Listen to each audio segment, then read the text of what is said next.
Hai. Assalamualaikum warahmatullahi taala wabarakatuh dan selamat sejahtera. Apa khabar permata-permata hati cikgu? Semoga kalian berada dalam keadaan sihat sejahtera, ceria-ceria selalu bersama-sama dengan keluarga.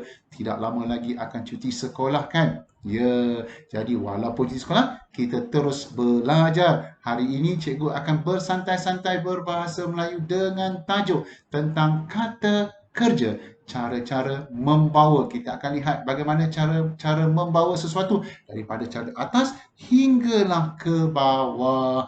Adakah kalian sudah bersedia? Jika sudah bersedia, jom belajar bersama-sama dengan cikgu. Lihat kata kerja yang pertama. Cuba lihat pada paparan gambar yang telah cikgu tunjukkan. Ada dua gambar yang mengangkat sesuatu ke atas. Apabila mengangkat sesuatu ke atas, kita namakan menjulang. Contohnya, Rafifi menjulang piala yang dimenangi sambil tersenyum lebar. Tentulah tersenyum apabila kita memenangi sesuatu. Jika kita berusaha, kita akan berjaya seperti Rafifi. Ingat, jika mengangkat sesuatu, membawanya ke atas seperti piala ataupun anak dalam gambar yang cikgu paparkan, namanya kata kerjanya menjulang. Jom kita lanjutkan lagi. Lihat pula gambar ini. Diletakkan sesuatu di atas kepalanya. Ada bakul letak di atas kepalanya. Apabila meletakkan sesuatu di atas kepala dipanggil menjunjung. Biasanya orang perempuan selalu kuat kepala mereka letak sesuatu di atas kepalanya. Contoh Makcik Dina menjunjung bakul berisi buah mempelang untuk dibawa pula. Jadi ingat anak-anak bermata hati cikgu, apabila meletakkan sesuatu di atas kepala sambil berjalan dipanggil menjunjung. Selanjutnya lagi kita teruskan. Tadi seorang wanita, sekarang seorang lelaki yang gagah perkasa meletakkan setandan pisang di atas bahunya sambil berjalan. Ini kita namakan memikul. Contoh ayat, Sofian memikul setandan pisang sambil berjalan menuju ke rumahnya. Sampai ke rumah dia cerita isterinya, Makcik Kia, tolong goreng pisang untuk membuat pisang goreng. Nampak tak perbezaannya? Goreng pisang untuk pisang goreng. Perbuatan menggoreng kita panggil goreng pisang. Apabila dah jadi dipanggil pisang goreng. Mantapkan bahasa kita. Selanjutnya lagi, tadi dia hanya meletakkan di atas bahunya. Tidak ada alat. Ini dia menggunakan sebatang kayu. Di depannya ada bakul. Di belakangnya ada bakul. Ini pula kita namakan menggandar. Menggunakan gandar. Menggunakan gandar. Anak-anak ada belajar kan. Dalam ada gandar. Dalam sains pun ada gandar kan. Jadi apabila kita menggandar sesuatu dipanggil menggandar. Tentu anak-anak permata hati cikgu teringat nasi kandar pada pandangan cikgu kan. Asal nama nasi kandar ialah cara membawanya seperti ini. Dia menggandar, di depannya ada nasi, di belakangnya ada lauk ataupun di belakangnya ada nasi, di depannya lauk pauk yang dipilih. Pada zaman dahulu, itulah cara pedagang nasi dagang berniaga. Mereka pergi ke kampung-kampung sebut ada nasi kandar. Itulah agak-agak cikgu asalnya nama nasi kandar. Baiklah, kita terus lanjutkan lagi dengan ayatnya. Pakcik Aming menggandar sayur-sayuran. Bukan nasi kandar, sayur-sayuran dari kebunnya untuk dijual di pasar tani. Ingat anak-anak permata hati cikgu, apabila menggunakan sebatang kayu, ada bakul di hadapan, ada bakul di belakang, ataupun ada baldi di hadapan, ada baldi di belakang. Kadang-kadang bawa air untuk menyiram sayur-sayuran pun dipanggil menggandar. Selanjutnya, apa pula gambar ini?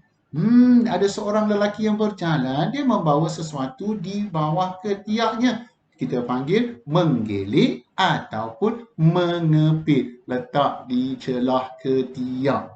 Dia kepit, betul panggil mengepit ataupun mengelik. Contoh ayat, Cikgu Faris mengelik fail sambil berjalan pantas menuju ke kelas 5 aktif. Cikgu berjalan kan, dia letakkan fail sini. Cikgu boleh tak? Cikgu mengelik payung, letak payung kan? Boleh. Boleh cikgu mengepit senaskah surat khabar? Boleh, asalkan diletakkan di bawah di antara celah ketiaknya, maka itu dipanggil menggelek ataupun mengepit. Jom kita lanjutkan lagi. Apa pula itu seorang wanita sedang bawa apa tu? Oh, dia bawa bayi, bayinya sedang tidur.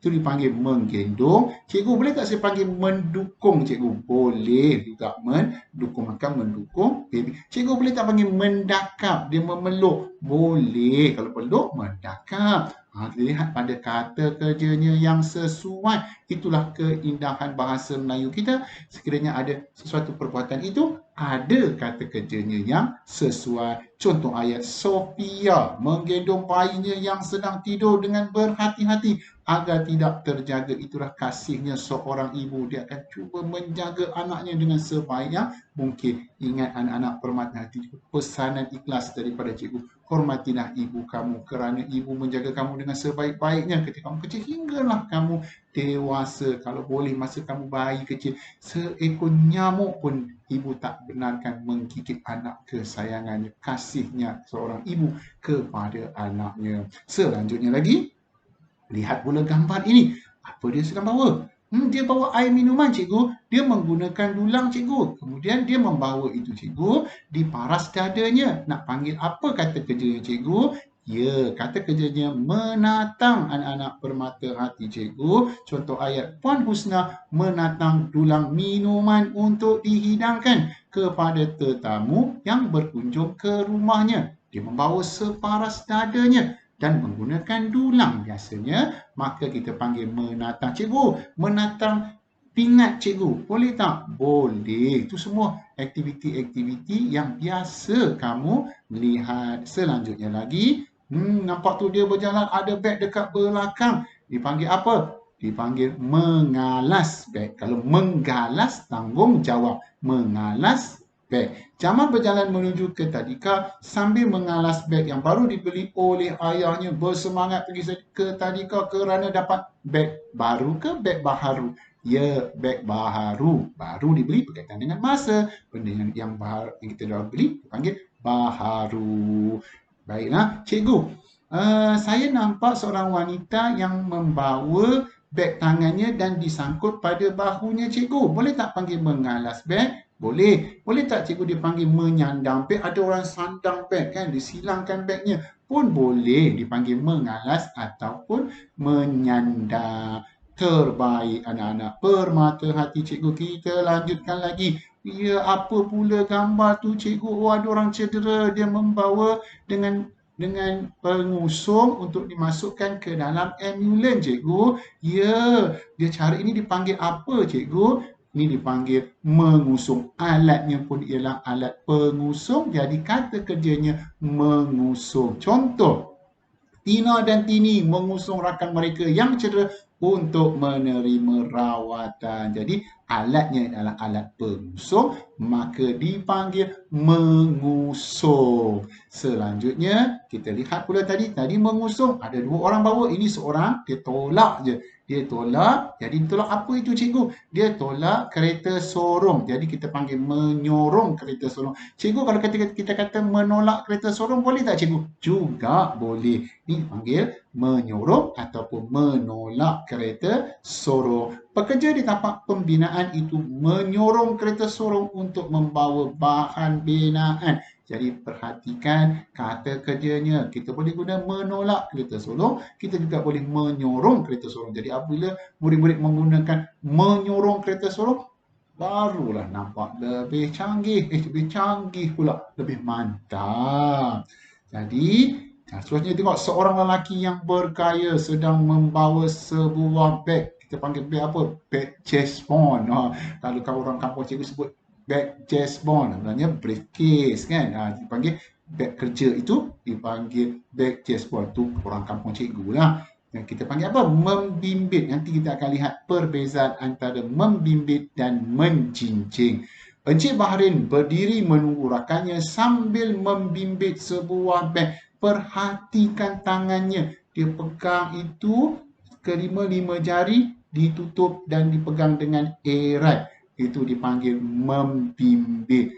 Cikgu tadi kata ada perbezaan dengan menjinjing. Cuba anak-anak perhatikan pula gambar ini. Dia membawa beg plastik. Tadi membawa beg kerja kan. Itu dekat briefcase tadi, beg gas buang tadi tu. Jadi yang ini pula dipanggil menjinjing. Kenapa panggil menjinjing? Kerana hanya disangkut pada jari dan biasanya beg plastik yang agak ringan berbandingkan tadi beg itu agak berat. Kita perlu tutup dengan kelima-lima jari. Manakala ini hanya beg plastik yang ringan, sekadar kita sangkut pada jari kita. Itulah beza antara membimbit dan menjinjing. Contohnya, Syafiqah menjinjing beg plastik berisi ikan-ikan yang baru dibelinya di pasar awam itu. Jadi nampak tak anak-anak perbezaan, beberapa perbezaan antara kata kerja, cara membawa. Membawa tau, jangan tambah sikit membawang. Lain membawa dan membawang berbeza. Anak-anak hormat hati cikgu. Saja cikgu gurau-gurau santai-santai. Jangan macam terlalu serius kan. Jadi itu sahaja untuk kali ini. Semoga kalian memperoleh ilmu tata bahasa. Semoga kita dari hari ke hari kita menambahkan lagi, kita memantapkan lagi penguasaan tata bahasa. Semoga kalian memperoleh ilmu daripada cikgu yang hanya cetek pengetahuan ini, cetek pengetahuan, cetek pengalaman. Cikgu pun tidak pandai serba-serbi, tetapi cikgu ingin berkongsi dengan anda tentang tata bahasa, tentang penggunaan kata yang tepat. Jika anda suka video ini, like, yang belum subscribe, kongsi-kongsikan dengan rakan supaya kita sama-sama belajar. Itu sahaja daripada cikgu. Cikgu mendoakan semoga anda terus ceria, terus sehat, berada di rumah. Jangan ke mana-mana. Kita jaga kita. Ingat, anda berusaha, anda berjaya. Assalamualaikum warahmatullahi taala wabarakatuh dan selamat sejahtera. Bye bye bye.